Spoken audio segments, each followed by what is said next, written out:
Assalamualaikum warahmatullahi wabarakatuh. Sampurasun. Tepang deui sareng simkuring pun pahmi pahruropi dina pangajaran bahasa Sunda. Laungan dinten ayeuna hayu urang sami-sami pedar materi ngeunaan kawih. Sateu acana aya nu tos uninga naon ari kawih? Tapi katawisna mah tos seueur nu uninga nya naon ari kawih teh. Tapi bilih aya nu teu acan, hayu urang sami-sami diajar dina laungan dinten ayeuna. Kukituna, mangga tataharkeun sagala rupi anu sakirana dipriyogikeun dina proses pangajaran. Kumaha? Atos sayaga? Pami atos sayaga, hayu urang kawitan. Tah ayeuna anu munggaran urang pedar heula ngeunaan wangenan. Ke Bu, ari wangenan teh naon ya Bu? Wangenan hartosna sami sareng definisi atanapi pengertian dina bahasa Indonesia mah. Tah dina bahasa Sunda disebatna wangenan. Diemut-emutnya ari wangenan tina kawih nyaeta salah sahiji seni sora atawa vokal Sunda. Biasana lagu kawih teh nyaeta lagu-lagu anu henteu make patokan pupuh. Hartina lagu kawih mah rumpakana leuwih bebas. Papadening kitu, cek para ahli karawitan, umumna kawih mah boga birama atawa boga ketukan atawa wiletan anu jelas. Lian ti istilah kawih, aya istilah-istilah sejen anu raket patalina jeung kawih, nyaeta kakawihan jeung tembang. Tah numutkeun Dana Dibrata anu disebut kawih teh nyaeta lagu sora jelema anu euweuh pupuhna, teu aya patokanana.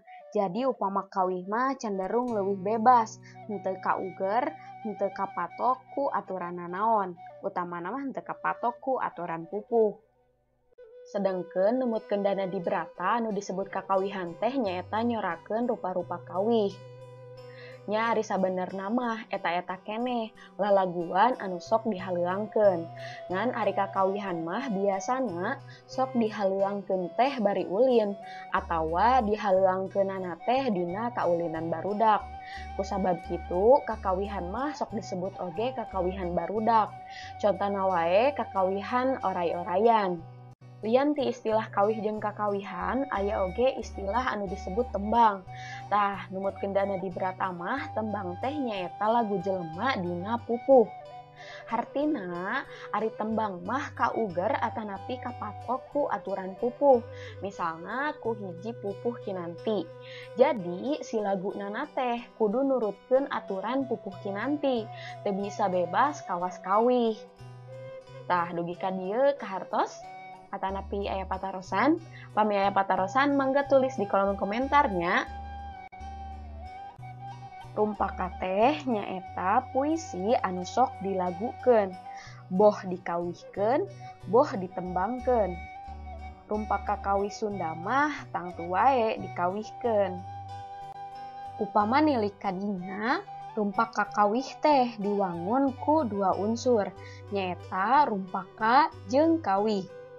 Rumpaka raket patalina jeung sastra atawa sajak. Ari kawih raket patalina jeung karawitan atawa seni musik. Tah, dina pangajaran basa mah leuwih museur kana unsur rumpakana. Anu kaasup kana kasusastraan nyaeta sajak. Upama nilik kana rumpaka lagu Sunda Buhun, umumna mangrupa sisindiran. Nyaeta puisi anu diwangun ku cangkang jeung eusi. Wangun sisindiran oge kapanggih dina rumpaka kawih Sunda Kiwari, saperti anu aya dina kawih Bubuy Bulan, Sorban Palid, Cikapundung, jeung Es Lilin. Dina kamekaranana Kiwari, rumpaka kawih Sunda leuwih lega ambahanana, utamana dina soal wanguna. Henteu ngan saukur wangun sisindiran. Komo Kiwari mah lolobana rumpaka kawih teh mangrupa sajak bebas. Contoh rumpaka kawih dina wangun sajak bebas teh nyaeta kawih dina Amparan Sajadah, Papatong, jeung Tanjung Baru. Salian ti eta, aya deui kawih Sunda anu rumpakana asalna mangrupa sajak, saperti sawatara lagu Sanggian Mangkoko Koswara.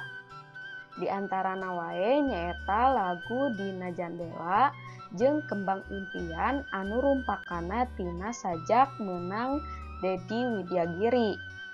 Aya oge Kembang Tanjung Paninengan jeung Malati ti Gunung Guntur anu asalna tina sajak meunang Wahyu Wibisana.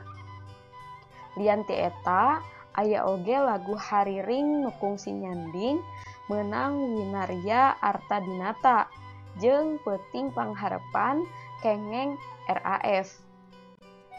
Tah upama hidup bingung, teras teterang karena lagu-lagu anu judulna tadi tos disebatkeun, boh dina wangun sisindiran, boh wangun sajak bebas, boh syair atawa sajak, mangga hidup tiasa ngupingkeun dina YouTube kantu nuliskeun judulna. Mangga ku hidup bandingkeun kinten-kinten bentena naonnya.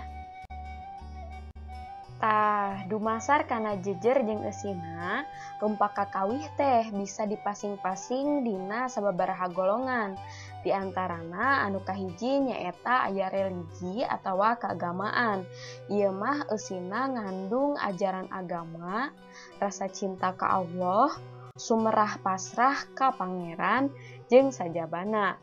Upama ninggal contoh nama tiasa lagu Dina Amparan Sajadah sareng lagu religi sanesna. Anu kadua nyaeta sosial atawa kamasyarakatan.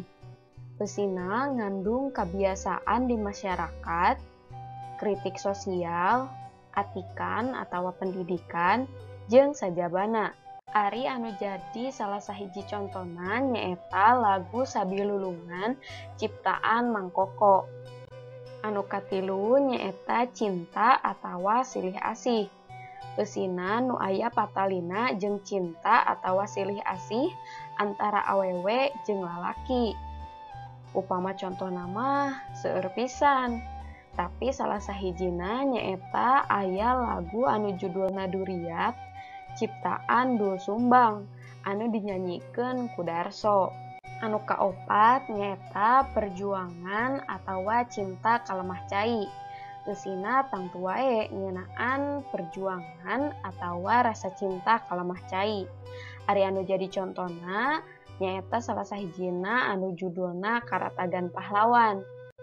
Anu kalima nyaeta kulawarga. Eusina patali jeung kulawarga, kanyaah di antara indung jeung anak jeung sajabana. Upama contoh nama salah sahijina nyaeta aya lagu Budak Saha ciptaan Dedi Krisna anu divokalan ku Wina Juliana. Anu kagenep nyaeta Kaendahan Alam. Eusina nyaritakeun ngeunaan kaendahan alam. Ari anu jadi contoh nama nyaeta lagu anu judulna Tanah Sunda. Anu pandeuri nyaeta anu ketujuh Kabengharan Budaya. Eusina nyaritakeun kabudayaan saperti kadaharan, inuman, pakaian jeung sajabana. Ari anu jadi contona salah sahijina nyaeta lagu Peuyeum Bandung anu dinyanyikeun ku Nining Meida. Disagedengeun hal-hal anu geus dipedar samemehna, dina kawih oge raket patalina jeung Purwakanti. Tah ayeuna urang pedar ngeunaan Purwakanti nu aya dina kawih teh. Purwakanti teh padekeutna sorak kecap dina omongan atawa kalimah. Biasana Purwakanti teh kapanggihna dina puisi. Malah salah sahiji ciri wangun puisi teh leubet ku Purwakanti. Utama nama Purwakanti teh disusun ngarah kalimah atawa puisi genah kadengena. Sumber anu sejen netelakeun yen kecap-kecap anu sorana sarua, boh vokal, boh konsonan, disebutna kecap anu ngandung Purwakanti. Ungkara atawa kalimah anu ngandung atawa make Purwakanti antara kecap nu ti heula jeung pandeuri, sorana atawa tungtung engangna rea nu sarua atawa meh sarua, eta oge sarua Purwakanti disebutna. Ditilik perenahna Purwakanti teh aya dua. Aya Purwakanti Rantayan jeung aya Purwakanti Runtuyan. Purwakanti Rantayan mah ngajajar dina hiji baris kalimah atawa bisa disebut oge horizontal. Tah ari Purwakanti Runtuyan mah naruntuy ka handap atawa disebutna vertikal. Biasana ayana teh ditungtung-tungtung kalimah. Lian ti istilah-istilah anu geus dipedar saacana, dina kawih oge aya istilah pada jeung pada lisan anu ku hidep kudu dipikanyaho. Ari pada dina bahasa Indonesia mah sarua jeung bait, ari pada lisan saruana jeung baris. Tah di dieu aya salah sahiji contoh pada tina lagu dina Amparan Sajadah. Cobi urang tengetan Purwakantina. Dina pada lisan kahiji aya kalimah dina Amparan Sajadah. Sedengkeun dina pada lisan anu kadua aya abdi sumujud pasrah. Tah dua kalimah ieu teh Murwakanti dina sora ah. Jadi sajadah jeung pasrah. Tah eta disebut Murwakanti. Jadi aya sasaruaan sora. Tah ieu mah di ujung kalimah gitu nya. Tah teras dina pada lisan nu katilu aya kalimah mundut pangampura Gusti, sedengkeun pada lisan anu kaopat nyaeta aya ya Allah Rabbul Ijati. Tah dua kalimah ieu teh Murwakanti dina sorati. Nu pada lisan katilu mah nyaeta Gusti, anu kaopat mah nyaeta Rabbul Ijati. Sami-sami ditungtungan ku sora ti. Tah ieu nu disebat Purwakanti. Dugi ka dieu aya patarosan atanapi kahartos. Tah panginten sakitu heula pedaran ngeunaan materi kawih kanggo lawungan dinten ayeuna. Sumber anu dianggo dina pangajaran dinten ayeuna nyaeta aya Dana Dibrata, Kamus Bahasa Sunda, anu dipedalkeun ku Kiblat Buku Utama.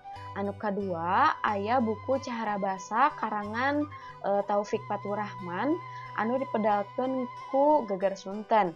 Sareng anu katilu nyaeta aya LKS atanapi modul sarakan anu dipedalkeun ku CV Atikan Mandiri tur disusun ku tim Atikan Mandiri. Cekap sakitu anu tiasa kapihatur, hatur nuhun kana sagala perhatosanana.